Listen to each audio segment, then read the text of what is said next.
Comme je vous disais en début d'émission, on va maintenant poursuivre notre exploration de Montréal, un quartier à la fois.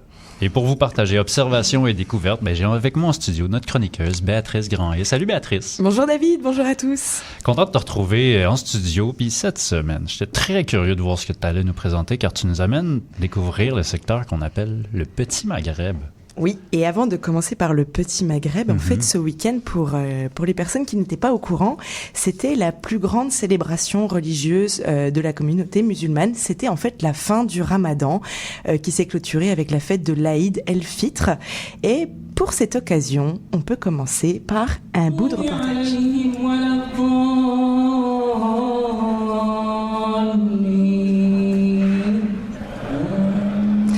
La personne que vous entendez chanter, c'est l'imam, c'est le chef de la communauté musulmane. Donc il est venu donner la prière de l'Aïd el-Fitr ce vendredi matin. Donc moi je me suis rendue en fait à Laval, pas au Petit Maghreb, pour trouver en fait la plus grosse fête qui rassemblait le plus de musulmans à Montréal. Il y avait deux fêtes, il y avait vendredi, donc le jour même de l'Aïd, et il y avait aussi le samedi. Moi, j'ai préféré y aller le vendredi. Et donc, cet événement était organisé par la MAC, qui est en fait l'Association des musulmans du Canada. Je vous laisse écouter donc le représentant des médias. Son nom, c'est Salem El-Niz, et il raconte c'est quoi exactement le Ramadan. C'est le rattachement à notre foi. C'est le degré de spiritualité et d'engagement, sincérité et d'engagement à donner encore et à partager encore plus. Donc, et l'imam, il vient de dire là, donc il ne faut pas arrêter, il faut continuer après le mois de Ramadan à donner, à partager, à aider les autres, à avoir une bonne relation avec l'autrui, avec vos voisins, entre vous. C'est pas juste le mois de Ramadan qu'on adore notre Seigneur, il faut l'adorer et faire du bien durant toute l'année. Est-ce que Salem El-Niz ne dit pas en fait c'est que le Ramadan c'est aussi un mois de jeûne, voilà, donc en fait les musulmans ne mangent pas pendant la période de jour et dès la tombée du crépuscule en fait c'est à ce moment-là que les gens se rassemblent pour manger, donc à chaque fois ça change de date et là par exemple vendredi le coucher de soleil était prévu donc à 19h45. Aussi l'association donc des musulmans du Canada, elle est présente dans 13 villes donc qui vont célébrer le Ramadan. Et au total, on compte à peu près 750 000 musulmans à travers tout le Canada. Okay, et alors, j'ai aussi rencontré un monsieur qui s'appelle Ilfrat. Et Ilfrat, moi, j'ai eu l'occasion de lui poser cette question. À quoi ressemblait en fait ton premier Ramadan en dehors de ton pays, le Maroc, ton premier Ramadan au Canada? Je propose qu'on écoute. Le premier Ramadan, c'était à Trois-Rivières.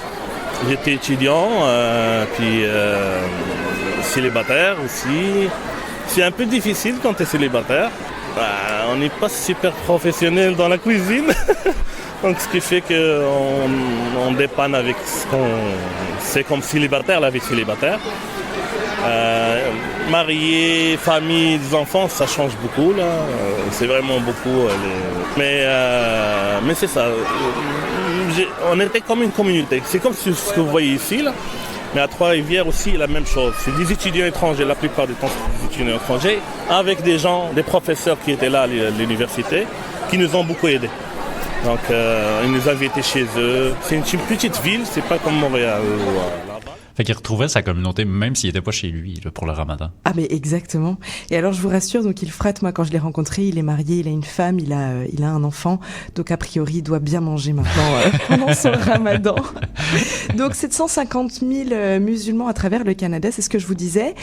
On compte à peu près, alors les statistiques sont pas vraiment à jour, mais je dirais 300 000 musulmans à Montréal. Et donc obligé de faire un éclairage donc sur le quartier du Petit Maghreb. Ben oui, un secteur, moi, que je connais pas tant. Tu sais, je connais la particularité des commerces, mais je pense que c'est pas mal ce qu'on connaît de façon générale. Oui, le grand public. Mais alors, donc le Petit Maghreb n'a pas toujours été Petit Maghreb, il l'est depuis 2009. À ce moment-là, donc c'est l'association du Petit Maghreb qui demande à en faire un quartier à dénomination culturelle, un petit peu comme le Little Little Chinatown, un peu comme la Petite Italie aussi. Donc, faut savoir que jusque dans les années 90, en fait, le Petit Maghreb était une extension de la Petite Italie. Okay. C'était aussi fréquenté par des Italiens. À ce moment-là, en fait, la communauté maghrébine, elle s'est plutôt installée à Côte-des-Neiges, en suivant en fait la communauté des étudiants pour pouvoir leur fournir des commerces de proximité. Et puis, comme c'est des gens avec une grande mobilité, ils ont profité du fait que les loyers n'étaient pas super élevés à ce moment-là dans le Petit Maghreb, et c'est là qu'ils se sont installés. Donc, on estime fin des années 90, début 2000, et puis avec la constitution de l'appellation Petit Maghreb en 2009. Fait que là, il y a quand même eu une adéquation entre offre et demande. Là, c'est ça que je comprends. Ils ont suivi un petit peu les étudiants pour leur proposer une offre à laquelle ils savaient qu'il y avait une demande. Exactement. Ouais, c'est vraiment un engrenage qui se complète. Et donc, moi, j'y suis allée dimanche matin. Donc, le Ramadan, la fête de l'Aïd, c'était vendredi. Et dimanche matin, quand j'y suis allée, c'est vrai que les cafés étaient bondés, pleins à craquer. C'est vrai que les gens, tu vois, pendant 30 jours, ils pouvaient pas boire. Parce que le jeûne, c'est pas boire, pas manger. Donc là, c'était aussi la première fois qu'ils se retrouvaient en journée pour partager un café.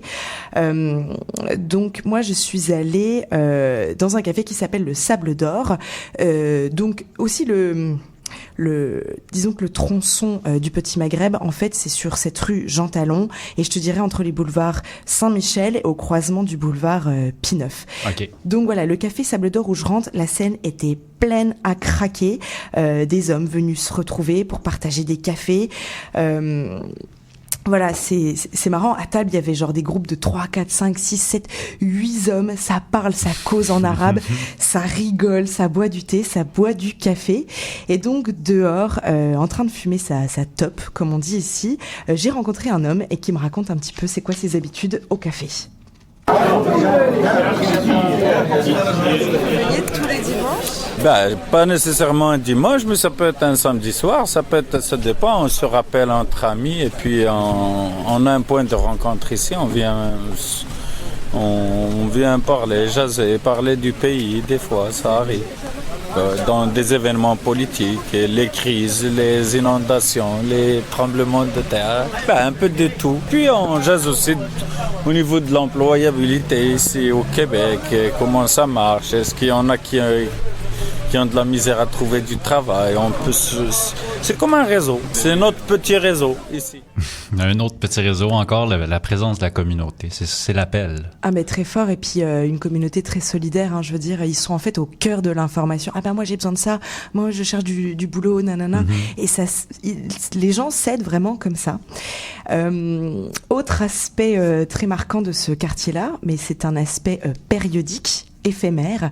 Là, je vais vous parler de la Coupe du Monde. La Coupe du Monde qui a fait énormément parler d'elle dans ce quartier-ci. Oui. Il y a des Maghrébins apparemment qui sont même arrivés de tout le Québec, des gens de Rimouski et tout ça. J'ai rencontré Karim dans le café Sable d'Or qui raconte, il se souvient de la Coupe du Monde. C'était un truc de ouf, mais malheureusement, l'Algérie ne faisait pas partie. Donc, on a comme supporté plus les Marocains. Le Maroc et la Tunisie, on était avec eux. Après les matchs, ça sort, ça défile partout. Là, on barre les routes de Pie IX jusqu'à Saint-Michel. Là, tout le monde défile dehors. Les klaxons, les drapeaux et tout ça. Non, ça venait d'ailleurs aussi. Ouais. Parce qu'ils savent que c'est le quartier général ici. Eh oui, le quartier général, oui, hein. Le QG. Et alors, donc comme on clôture cette chronique, je vous propose de terminer par une note sucrée. Karim, je lui ai demandé c'est quoi la recette du thé à la menthe, la fameuse recette. Tout le Maghreb prend le thé à la menthe, même la Libye. Pour réussir un bon thé, ils disent pas la recette. Mais il faut le rincer comme 2-3 fois. Et après le faire cuire genre à petit feu, longtemps. Et après le travailler avec le sucre. Et tout dépend comment les gens l'aiment. Au sud, chez nous en Algérie, il y a 3 sortes de thé. Il y a léger complètement, c'est comme de l'eau chaude. Il y a le moyen, il y a le fort. Le fort, tu le prends, on ne va pas dormir. J'aime ça qu'ils disent qu'on dira pas le secret réellement, là, dans le fond. Non. Alors juste, il a oublié de préciser qu'il y a beaucoup de menthe dedans. C'est le principe du thé à la menthe. Ben ouais, fait que de ce qu'on retient là, c'est que le petit Maghreb, ben oui, c'était le Aïd el-Fitr. Fitr, pardon. Mais c'est aussi un quartier où on retrouve l'espace de réseautage, l'espace de communauté, les rassemblements, que ce soit après le Ramadan ou à chaque dimanche. Les amis sont là, ils s'y parlent, ils s'y disent qu'est-ce qui se passe dans leur environnement, puis ils partagent l'information. Tout à fait, parce que c'est quand même des gens qui ont été déracinés et qui se retrouvent entre eux pour recréer une famille. Et d'ailleurs, ils le disent quand ils sont en Ramadan, ils sont avec la petite famille. Ouais. Parce que pour eux, la famille élargie, finalement, elle est restée au bled. Bon, ben au moins ici, il y a le petit Maghreb, fait que pour ceux qui veulent retrouver, comme tu dis, une petite famille, c'est toujours possible. Puis nous, on a réussi à en savoir plus sur le petit Maghreb grâce à toi. Béatrice Granlier, je te remercie pour ton passage à l'émission. Ça m'a fait plaisir. Bonne journée. À toi aussi.